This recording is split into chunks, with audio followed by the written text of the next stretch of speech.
আসসালামু আলাইকুম। মাননীয় প্রধানমন্ত্রী জনাব তারেক রহমান সংসদে মাননীয় স্পিকারকে বলছেন,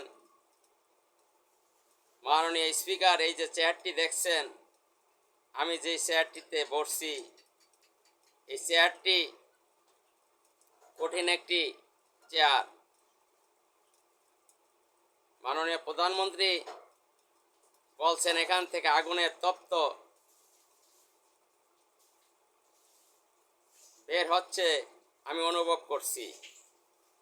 এই চেয়ারে বসে অনেক পপুলার কথা